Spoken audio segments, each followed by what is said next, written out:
Hello friends, welcome to my channel English Orbit. So friends, today I'll share my notes on one of the most famous work of William Shakespeare, As You Like It. ये novel almost सभी universities के syllabus में है और even net के syllabus में भी है. मोस्ट ईजीएस्ट वे में इस नोवेल को समझने के लिए वीडियो को एंड तक जरूर देखें. So let's start the video. इस वीडियो में हम इन टॉपिक्स को कवर करेंगे. Introduction of William Shakespeare, introduction of the play, characters of the play, summary of the play and themes of the. William Shakespeare का सबसे पहले हम इंट्रोडक्शन पढ़ेंगे. World's most influential dramatist, birth year 1564, death year 1616. England में Stratford upon Avon में इनका जन्म हुआ है. एलिजाबेथन जैकोबियन ईरा इन्होंने देखी है अपनी लाइफ के दौरान. रेनेसां मूवमेंट भी देखा इन्होंने. बार्ड ऑफ एवन कहलाते हैं ये. बार्ड मतलब poet. He wrote around 39 plays इन्होंने लिखे हैं. 154 सोनेट्स लिखी है, 2 लॉन्ग नैरेटिव पोएम लिखी है और सेवरल अदर पोएम्स भी लिखी है. इनके प्लेज किसके लिए जाने जाते हैं? रिच लैंग्वेज के लिए, deep understanding of human nature, timeless themes like love, jealousy, power and ambition etcetera. He was also a shareholder in the Lord Chamberlain man, later known as the King's man company. जब ये Elizabethan Ira में थे तब इनकी company का नाम था Chamberlain's man. उसके बाद जैकोबियन ईरा आ गई तो किंग ने बदल के नाम उसका किंग्स मैन कंपनी कर दिया था. Some of his most famous plays include Hamlet, Romeo Juliet, As you like It, Macbeth, Othello, etcetera etcetera.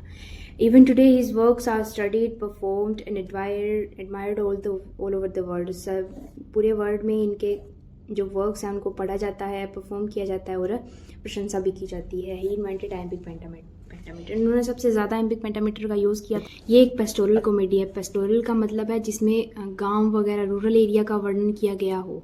Most enjoyable and widely studied work. सबसे ज़्यादा पढ़े जाने वाला इंजॉयबल जो वर्क है विलियम शेक्सपियर का ये है. The story set in 2 contrasting places, the strict corrupt royal court and the peaceful forest of Ardern. इसमें 2 प्लेसेस का वर्णन किया गया है जो एक दूसरे के अपोजिट है. एक तो कोर्ट है, रॉयल कोर्ट, और फॉरेस्ट ऑफ आर्डन, जंगल. The heroine of the novel Rosalind forced to leave the court. उसे मजबूर किया जाता है कोर्ट से निकलने पर और वो जो है फॉरेस्ट ऑफ आर्डन में चली जाती है. Disguise herself as a young man named Ganymede. एक यंग मैन के रूप में खुद को डिस्गाइज कर लेती है. The play explored the themes of love, self-discovery and contrast between artificial court life and natural rural life. ये play explore करता है कौन कौन सी थीम को? लव, सेल्फ डिस्कवरी, कॉन्ट्रास्ट, विरोधाभास बिटवीन किसमें? आर्टिफिशियल कोर्ट लाइफ और दूसरी natural rural life. And the role of man and women in society. As you like it is an entertaining and meaningful comedy. बात करेंगे characters के बारे में. ये नाम आपको एक बार में सुनने पर थोड़े मुश्किल लगेंगे बट धीरे धीरे जैसे जैसे आप स्टोरी सुनोगे, 1-2 बार इसको पढ़ोगे तो आपको ये नाम भी आसान लगने लग जाएंगे. So Duke Senior and Duke Frederick. Duke का मतलब हो गया राजा. एक सीनियर और एक फ्रेडरिक, 2 राजाओं के नाम है. सीनियर की बेटी का नाम है रोजालिंड जो कि इस नोवेल की हीरोइन है, और ड्यूक फ्रेडरिक का नाम है सीलिया. इन दोनों के साथ एक जेस्टर जिसको हम कह सकते हैं या नौकर इनका जो भी है वफादार, वो टच स्टोन है जो इनके साथ जंगल में जाता है. ये दोनों आपस में भाई हैं तो ये दोनों आपस में चचेरी बहनें हो गई. ठीक है. सर रोलैंड डी बोयज के 3 बेटे हैं, ओलिवर, ओरलैंडो और जैक्स. ओलिवर जो सबसे बड़ा बेटा है, ओरलैंडो इस नोवेल का हीरो है. सर रोलैंड डी बोयज जो है वो ड्यूक सीनियर का वफादार है. ठीक है. Adam sir Roland de Boys का वफादार है जो कि ओरलैंडो के साथ रहता है हमेशा. चार्ल्स रेसलर है एक जो ओरलैंडो जिससे पंगा लेता है रेसलिंग के मैच के लिए.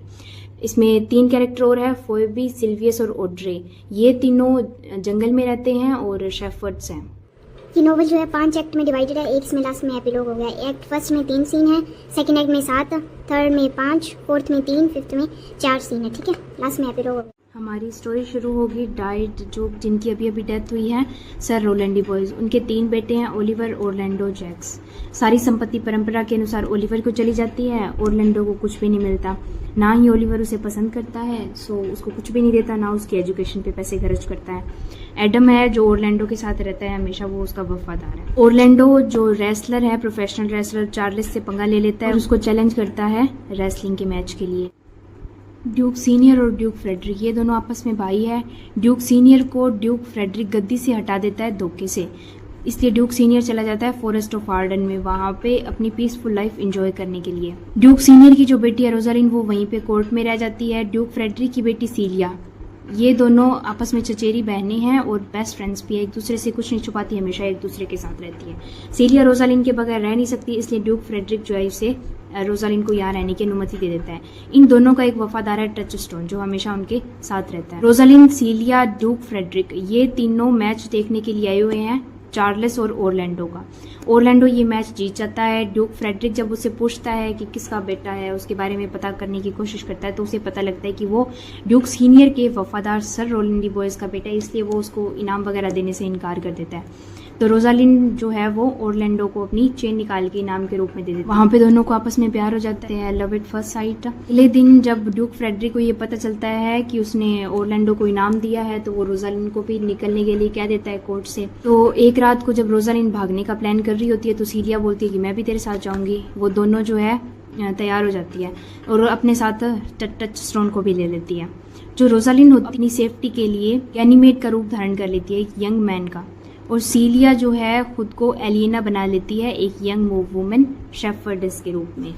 अब आ गए ये दोनों भी फॉरेस्ट ऑफ आर्डन में, ठीक है। अब सारी मतलब जो जितनी भी कहानी चलेगी वो फॉरेस्ट ऑफ आर्डन में चलेगी।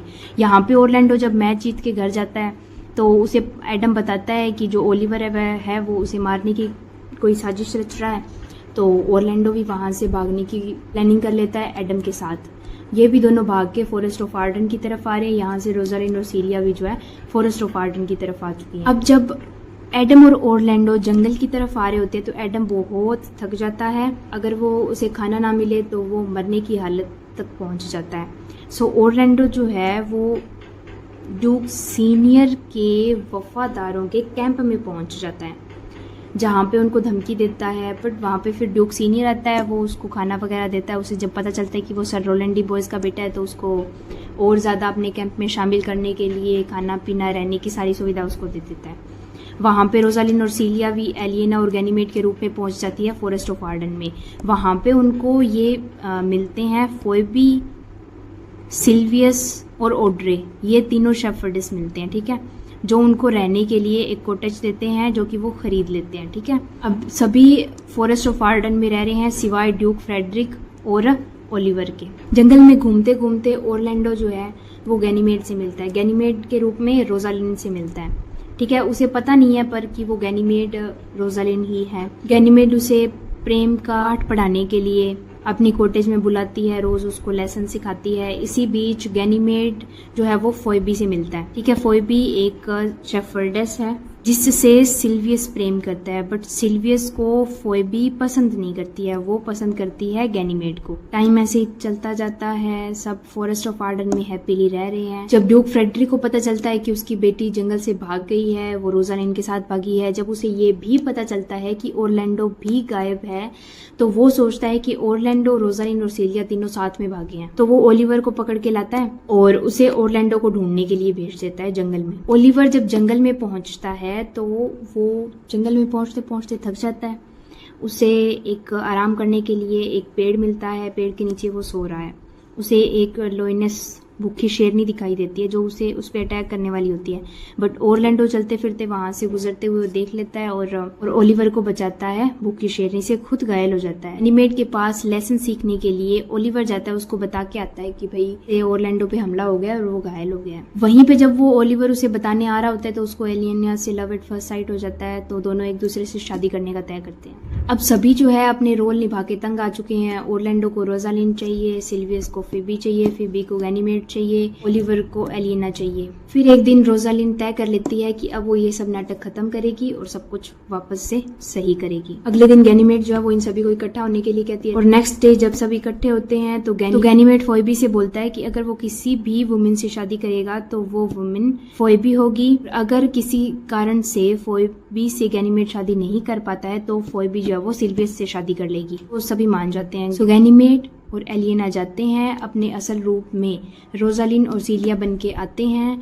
तो सभी की खुशी का ठिकाना नहीं रहता है। फोइबी सिल्वियस से शादी कर लेती है, टचस्टोन ओड्रे से, ओलिवर सीलिया से और ओरलैंडो रोजालिन से शादी कर लेती है। इनकी शादी कौन करवाता है? हाइमन,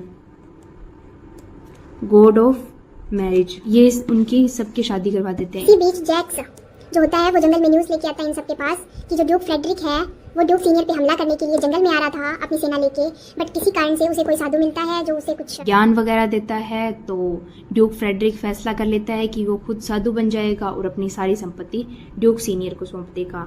दूसरी तरफ ओलिवर जो है अपनी सारी संपत्ति ओरलैंडो को सौंप देता है। ड्यूक सीनियर है वो राज्य में चला जाता है, ओरलैंडो भी जो है अपने राज्य में खुशी खुशी चला जाता है। इस नोवेल की मेन थीम्स है guys love, appearance and reality, nature versus court life, identity and self-discovery, forgiveness and reconciliation, humor and happiness। इस चैप्टर की लॉन्ग समरी है जो मैंने आपको डायग्राम बना के समझाई है।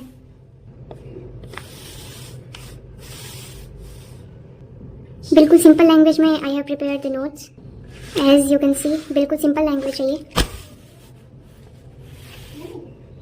Want these notes? Tell me in the comment। आपको PDF अवेलेबल हो जाएगी नोट्स की, और अगर आप वीडियो में से देख के बना सकते हैं तो सबसे अच्छा। So friends, ये थी हमारी story as you like it. If you like the video, like share comment and subscribe the channel. Thanks for watching.